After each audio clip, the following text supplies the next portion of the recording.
Hello,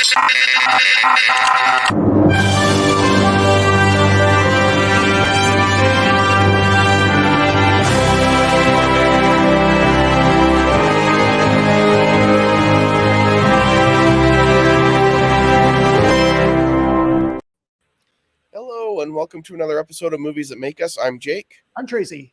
And I'm Valerie. Valerie back. Welcome back, Valerie. Hello. Yeah. we tried to soldier on last week without you. It wasn't as bad as like the Pacific Rim episode. We did okay. Yeah, we did better.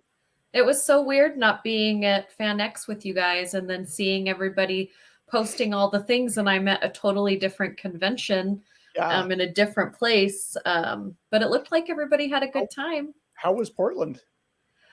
I mean, I didn't get to see a ton of Portland. Right. And where I was staying, like, there wasn't a whole lot to walk to. So anywhere I wanted to go, I had to like take a car. So I didn't see a lot of it. And it was kind of long days. Rose City Comic-Con was actually really cool. It's an art-based convention. So there are more artists there than there is anything else. Like their artist alley is huge.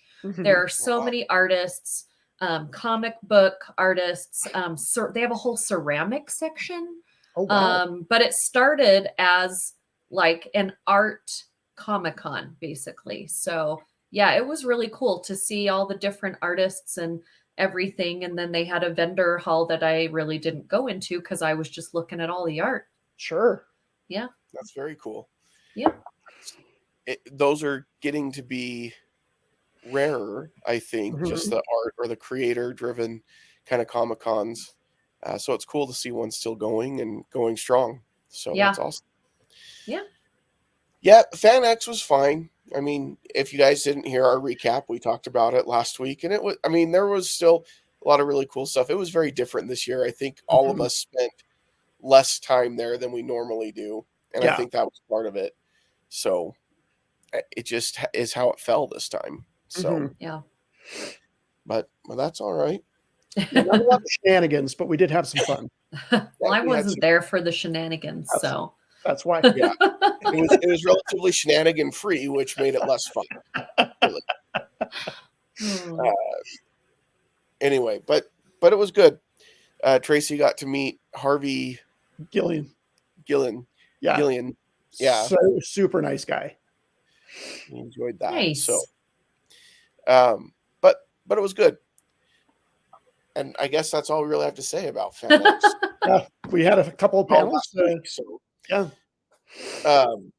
But we do have coming up in November, on November 3rd, we will be hosting a trivia night at the Midway in Midvale. So we did this last year. I think we did it the year before. This is becoming an annual fall tradition, and it's a lot of fun.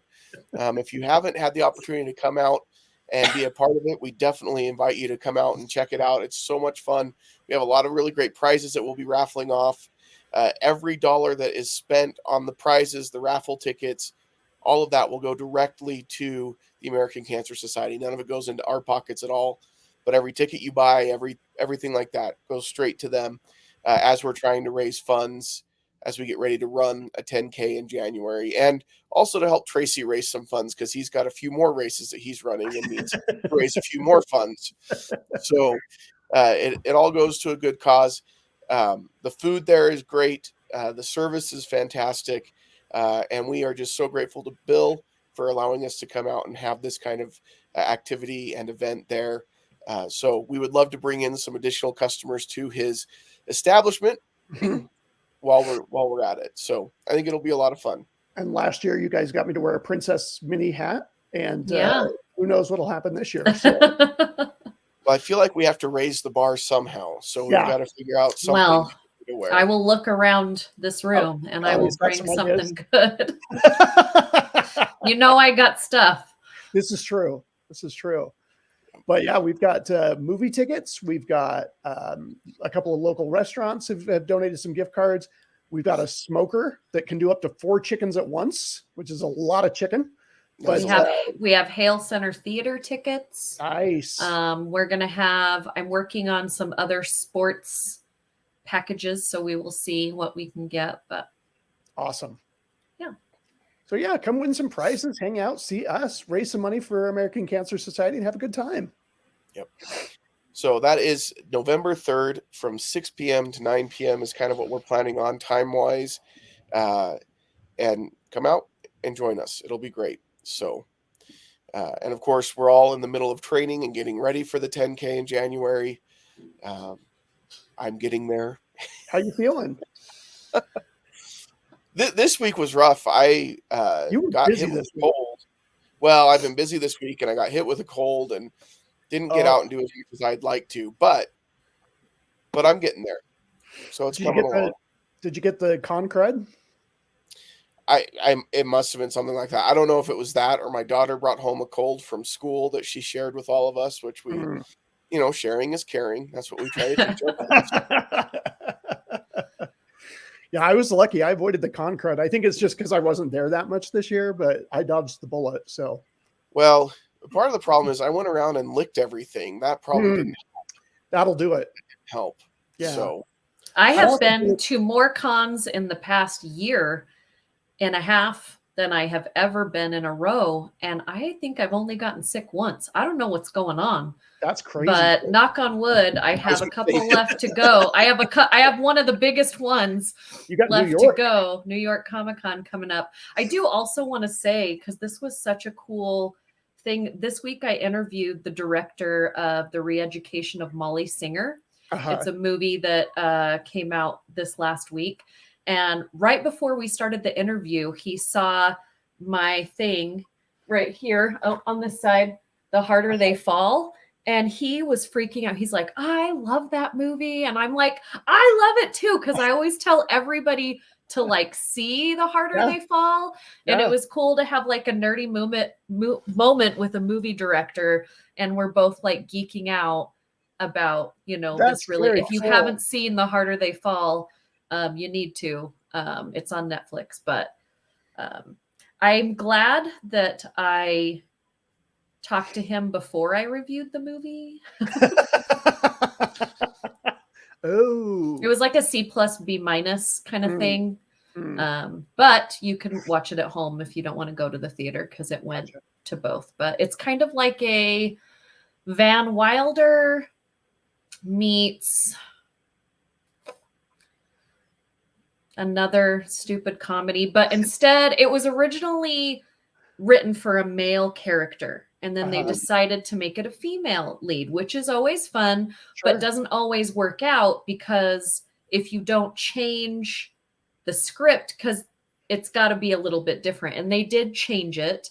And he was like, I love Van Wilder and I love 80s director John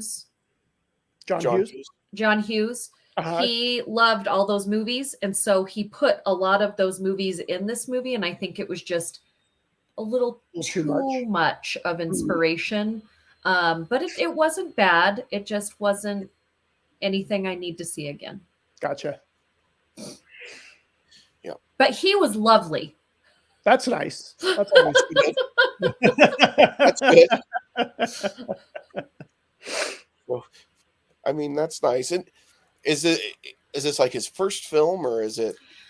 He has done some TV shows. I need to upload the actual interview. And after I upload it, I'll post it on our page. So you guys, it was literally like a 15-minute interview. I actually kept it pretty short because I didn't really want to get into the things I didn't like. There were some things I did like about it, and I like to stay positive. Sure.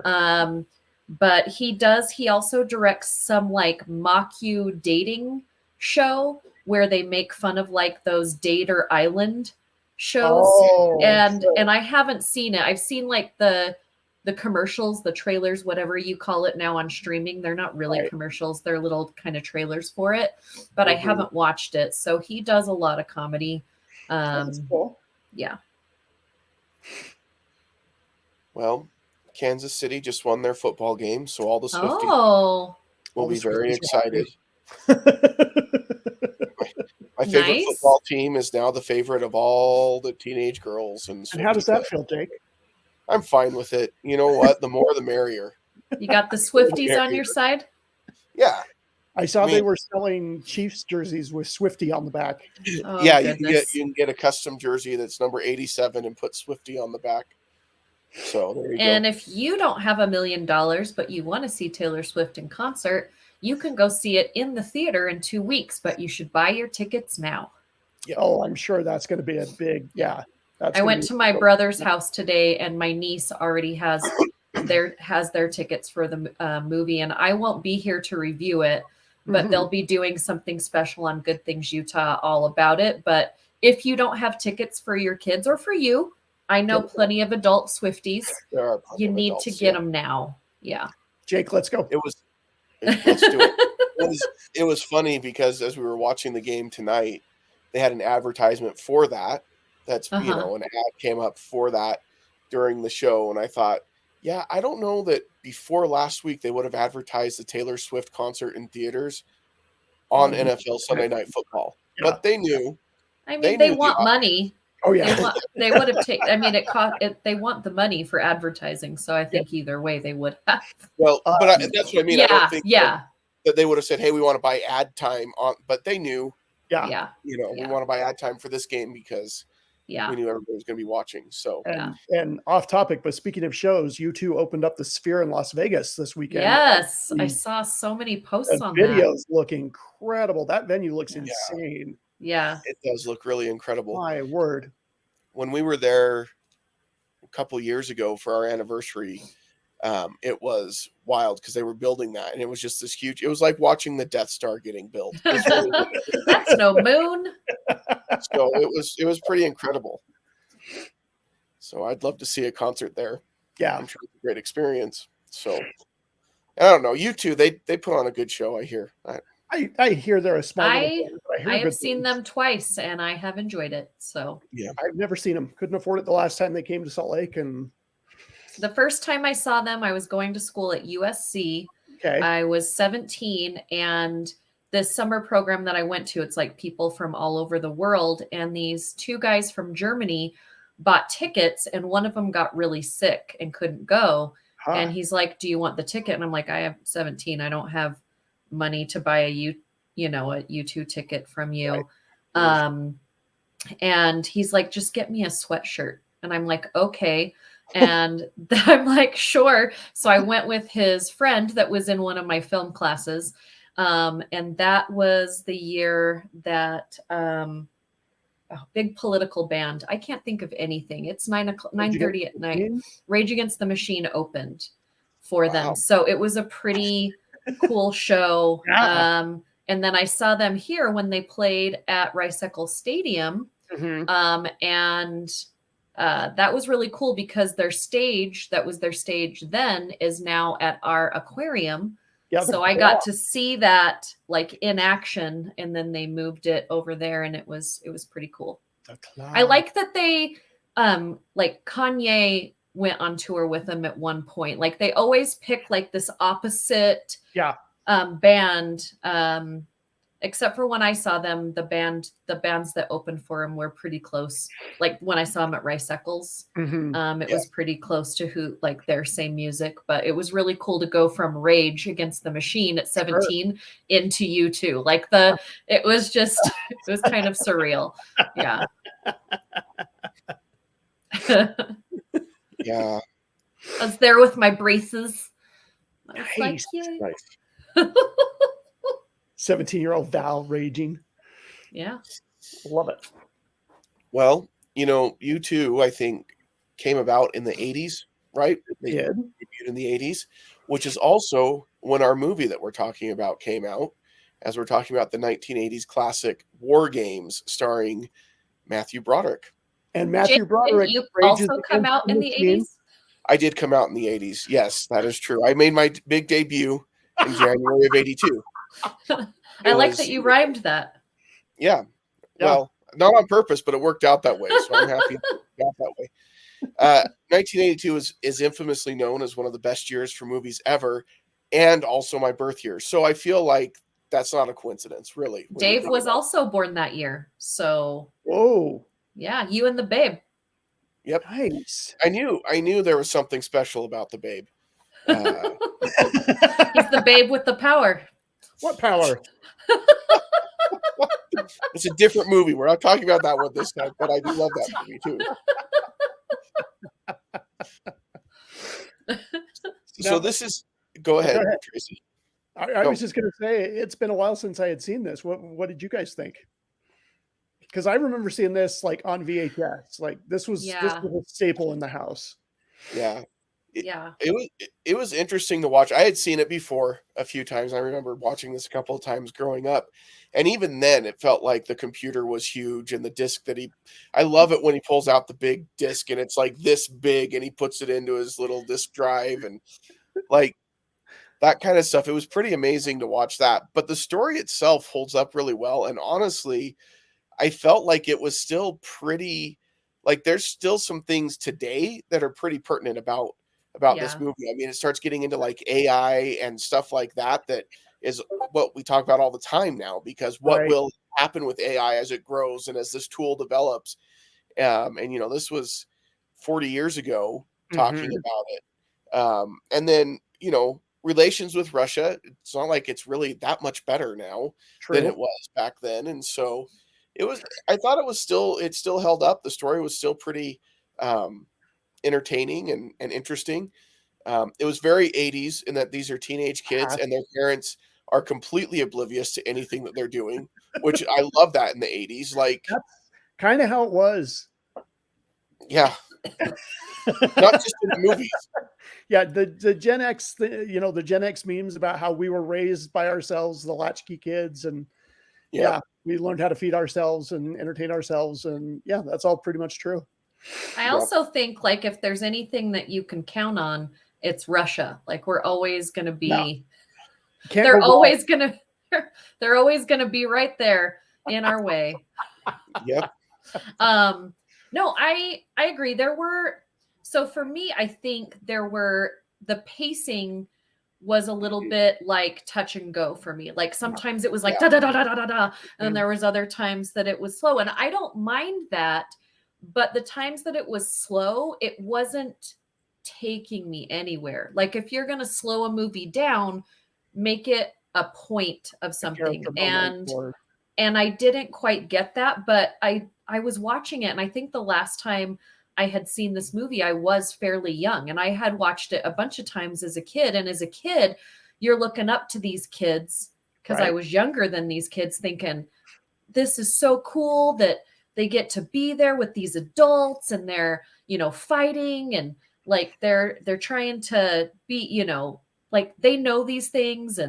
But now when I watch sometimes, when now that I watch it, I'm like, why aren't these adults listening to these kids? Like these adults are a bunch of jerks. Like and then I think to myself, like, when have I not listened to Sammy that she could have told me something important, but I'm just like dismissing her because she's a kid. And like on my side, it wasn't very often that I could think of, but I'm sure if I talked to her, it would be a different story.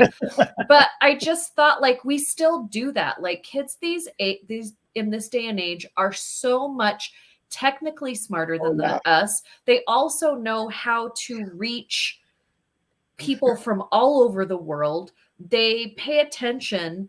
Like if some like 15, 16-year-old were to come up to me now and they're like, I accidentally hacked into a Russian computer and I'm really worried, like I would take this kid seriously, right? I would be like, let's show me what you did, and then let's find out who we can talk to about it that's not going to take us into a dark room and never let us out, right? Like, so it was so frustrating to watch it because I was just like, why aren't you idiots listening to this kid? And then also I've watched a couple of new AI movies lately. And I do think that this movie was ahead of its time. Because if you were to make this same movie now, it would still be pertinent, but it would just be updated as far as like all of the technology goes. But you wouldn't have to change the story really at all.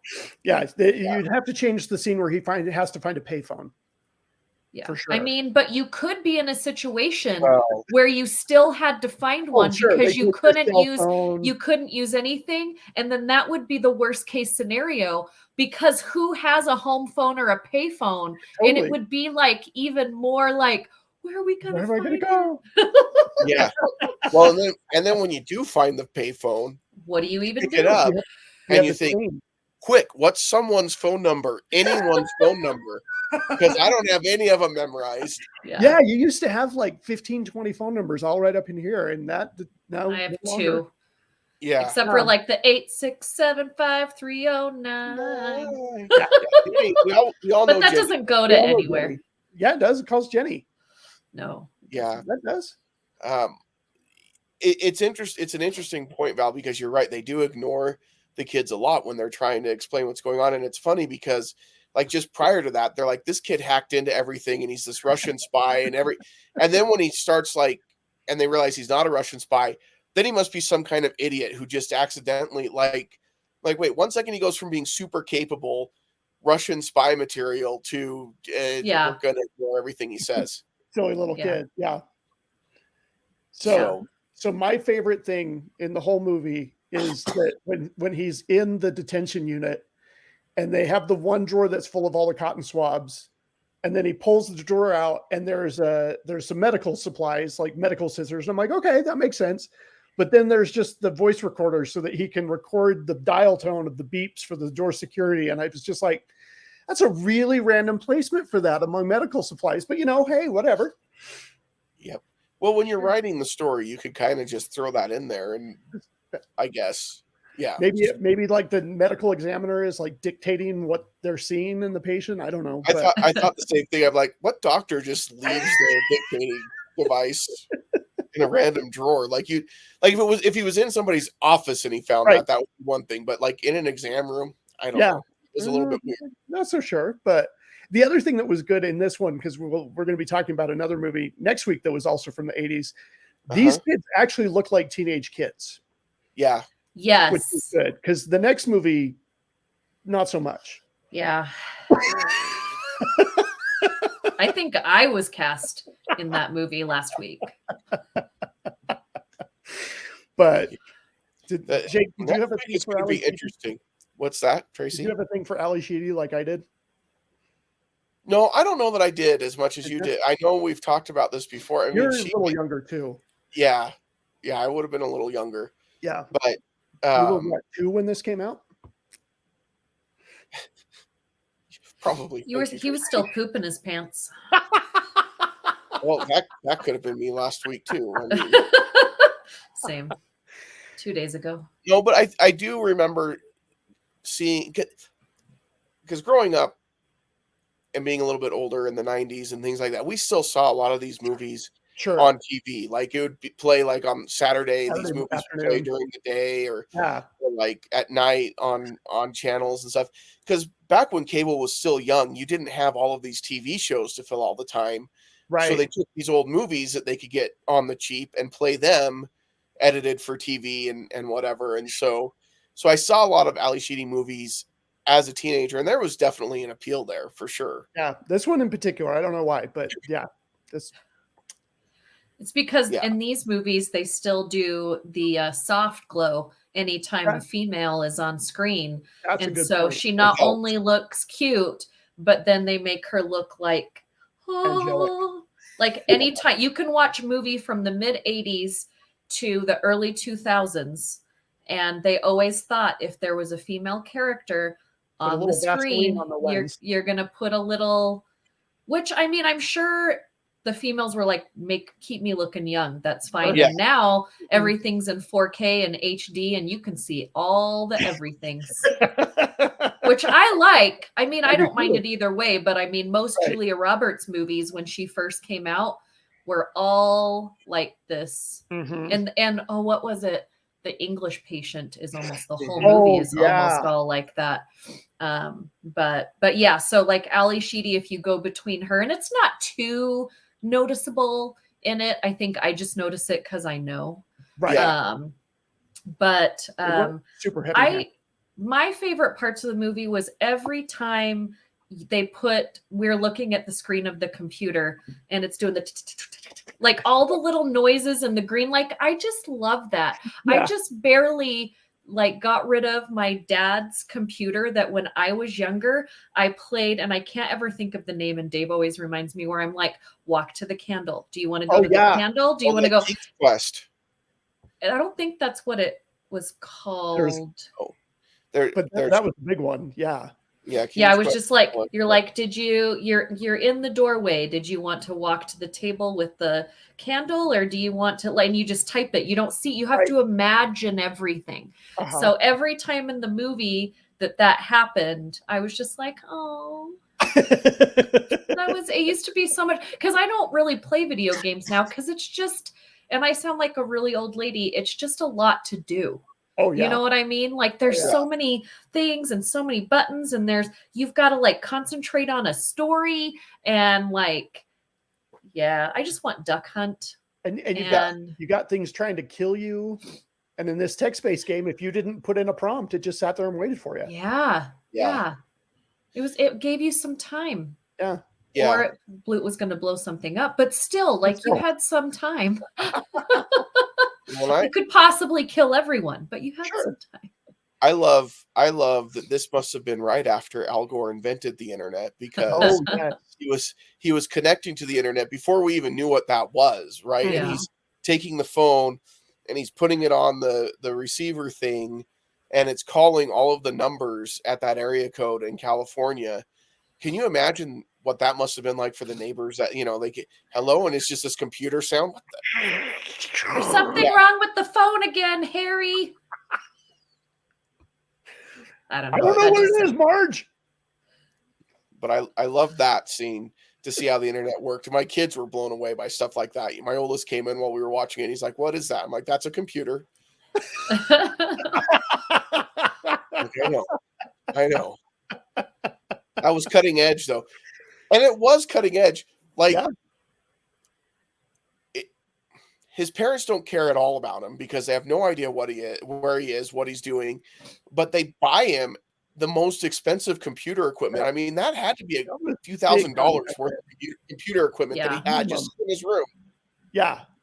At a time when most homes didn't even have a computer in them. Yeah. He had it in his bedroom. Yeah.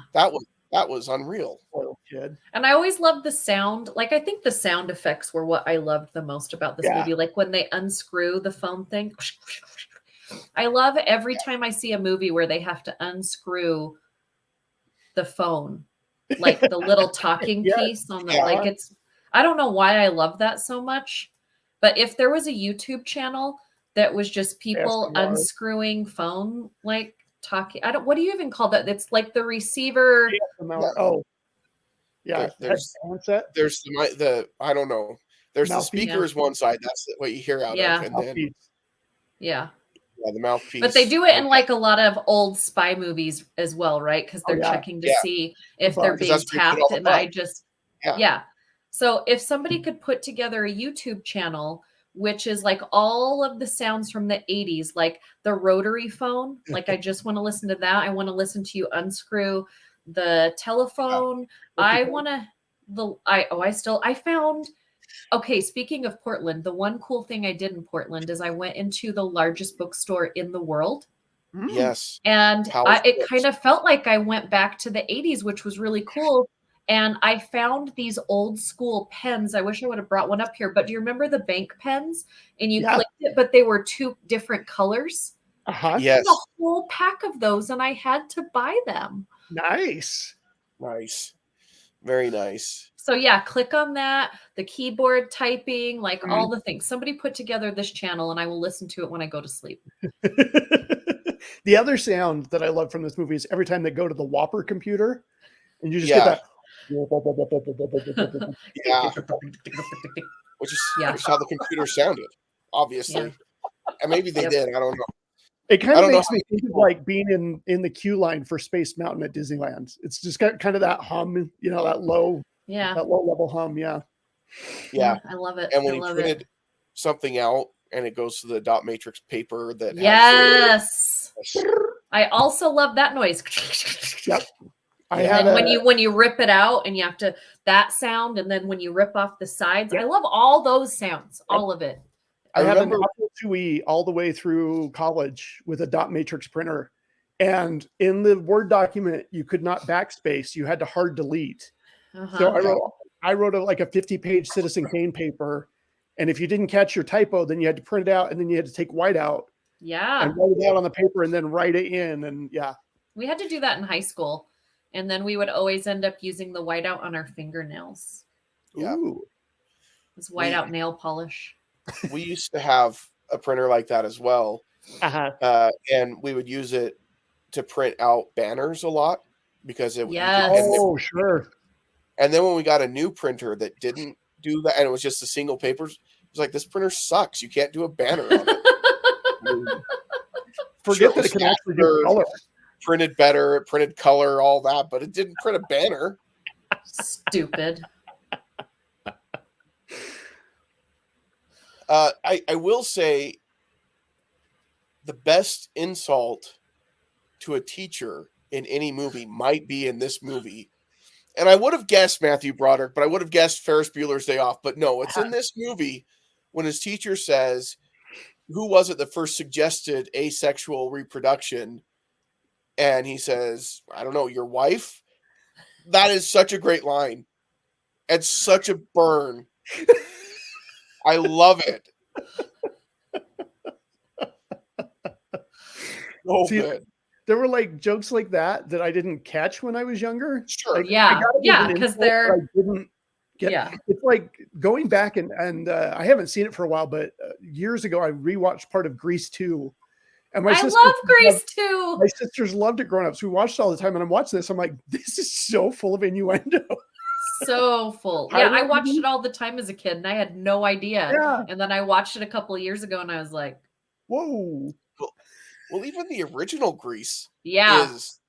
And it's funny to me because growing up in a very conservative community like I did, that was a hugely popular movie. A lot of, like, I remember groups watching it and talking and all this stuff. And then I watched it as I got older, and I thought, what in the world? This is not.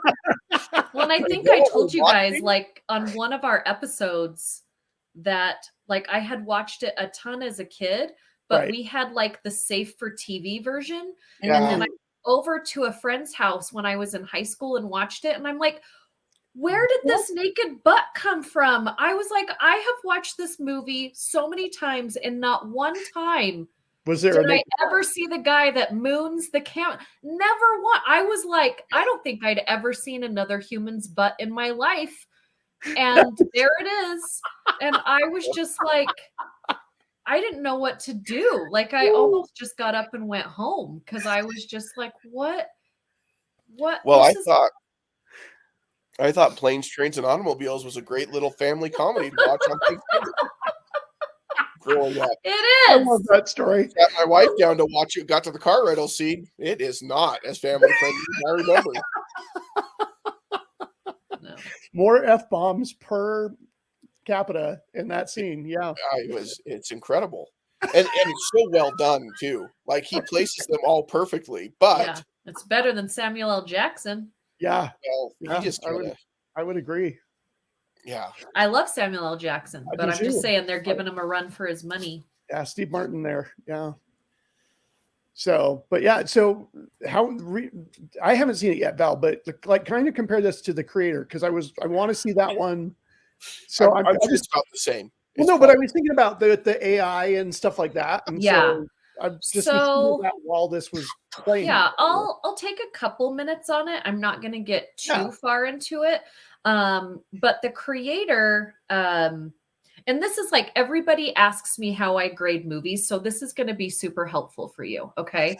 The Creator is probably one of the best technical movies I have seen all year, maybe in the last couple years. It is technically phenomenal. And the fact that the director, who also did Rogue One, shot this on a Sony camera that cost you $3,500 and put it in on an IMAX screen, and it looked so beautiful, makes me, as like a wannabe filmmaker, so happy, because it's right there at your fingertips. Like you know what I mean? And so it was so cool. But the coloring is amazing.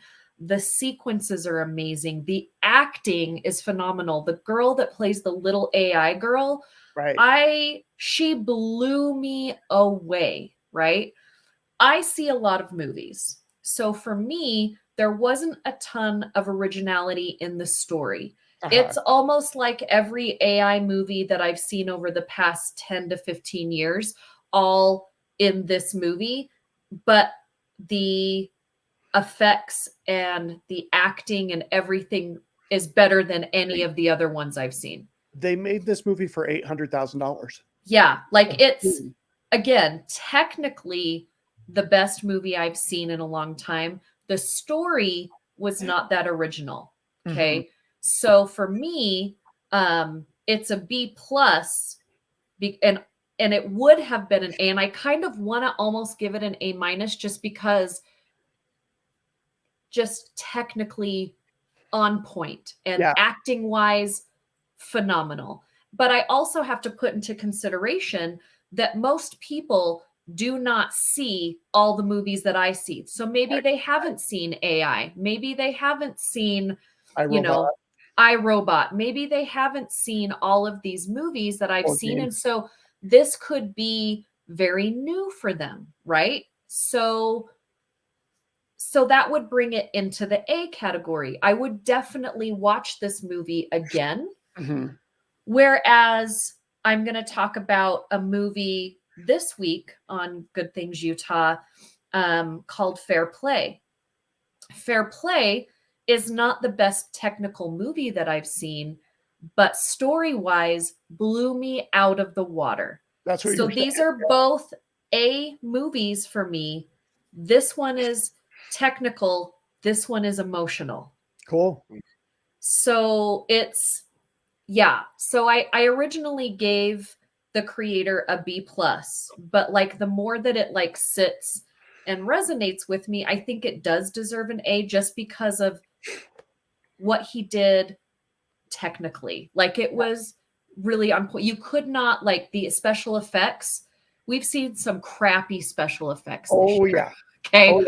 But this was really great. As far as it goes, because I think the one thing that I love about AI movies is kind of the same reason that I love sports movies. In any movie that you have something AI related, and it can be WarGames, it can be the creator, is that they're less about technology and more about human acceptance. And it's how far will we go to accept something that we've created because it's now something different than what it's not doing what we planned it to do. So now we don't like it. And that can be with people that can, you know what I mean? And so for me, it's that acceptance that it pulls on your heartstrings, because I think we all have been in a situation where we either haven't accepted something or we haven't been accepted. And usually we create the issue. But we don't take responsibility for the issue. And so I think that's every movie that is about AI. Terminator 2. Well, Terminator in general, but Terminator 2 is the better one. We've already talked about this. Is very similar to WarGames, is very similar to the creator, is very, like, they all have this one thing that's the same, and it's that we're not accepting something we created. And we're now turning against it. This is why I'm so glad we have you on the show, because that was cool. Okay. No, seriously, that was a really cool breakdown. And I haven't seen the movie yet. I'm dying to see the creator. I just haven't had a chance yet. But I mean, if you've seen a lot of movies that about AI, and I think I've seen everyone ever made, you're going to be like, okay, like this is something I saw in this one, and this is something, but it's how he does it, because there wasn't one spot in the movie that I think I was like, take that part out. Actually, I lied. There was one spot that we could have done without it, because I did want a little more of a backstory. It was, let's bring up the Eternals really quick. Oh, yes. Let's bring that up. And only because there is one of the same actresses in that movie. Okay. Where she is also in a love relationship in this movie with the main character, and they don't give us enough of that story for me to care about it. So gotcha. if you're going to give me this, give me a little less of the same action scene over here and give me more about them, so when something happens to them, I care more.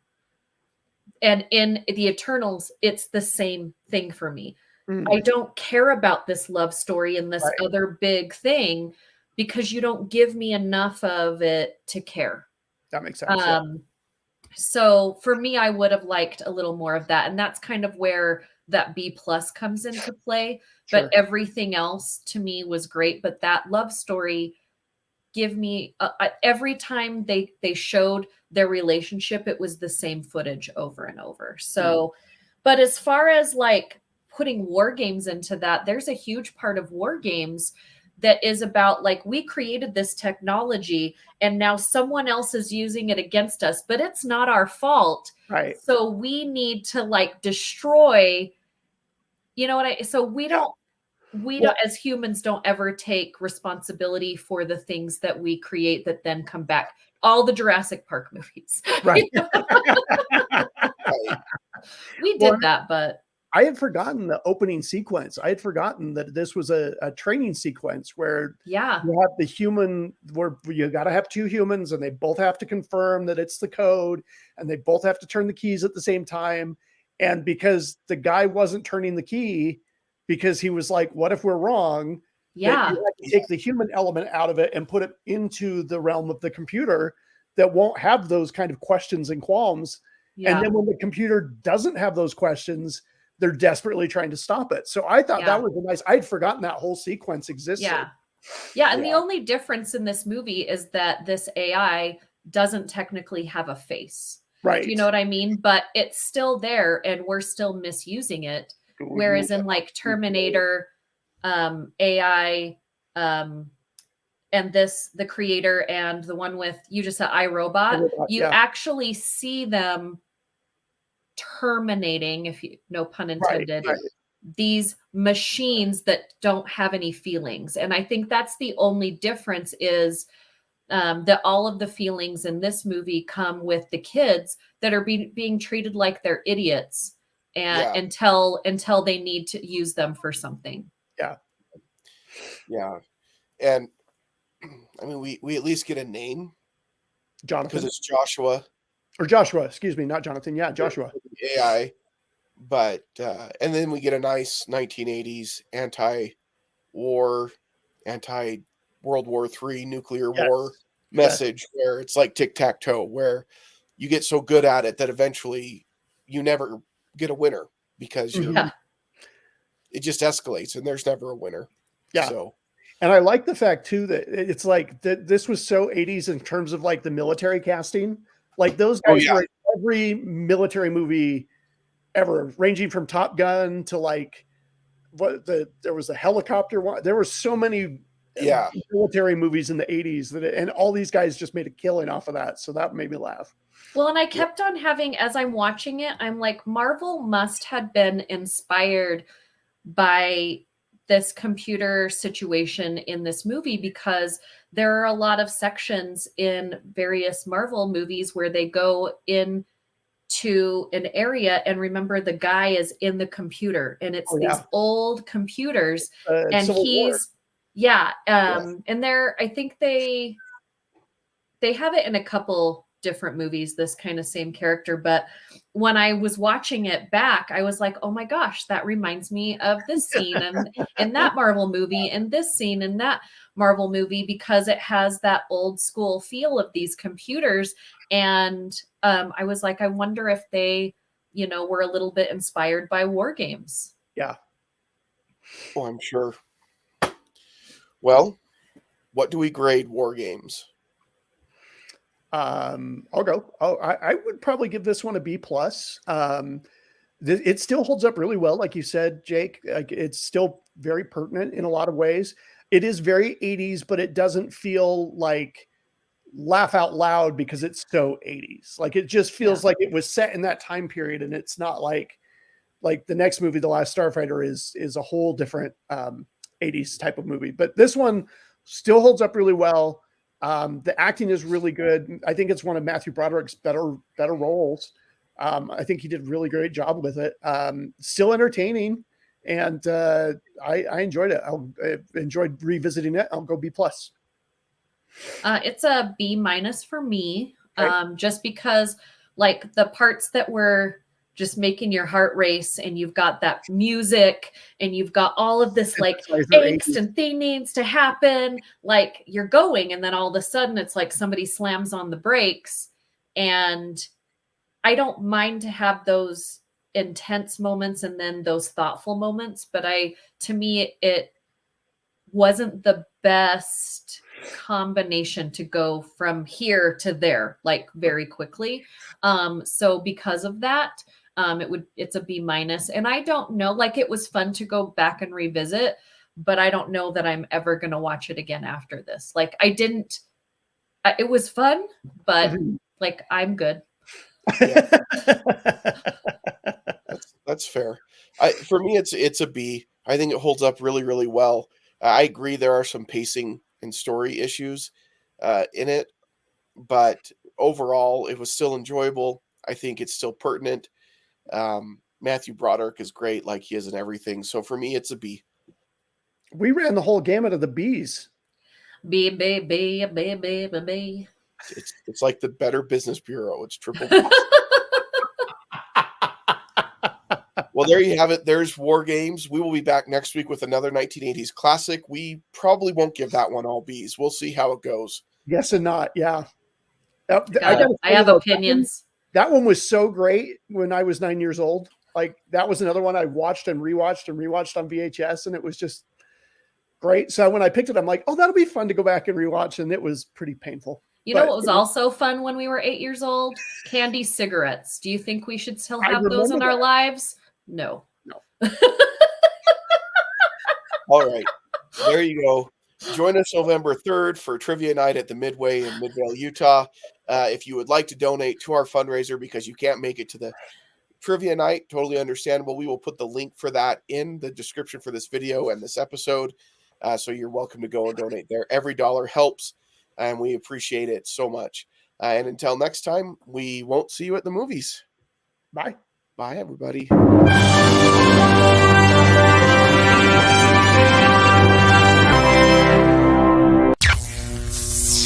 This has been an Age of Geek media production.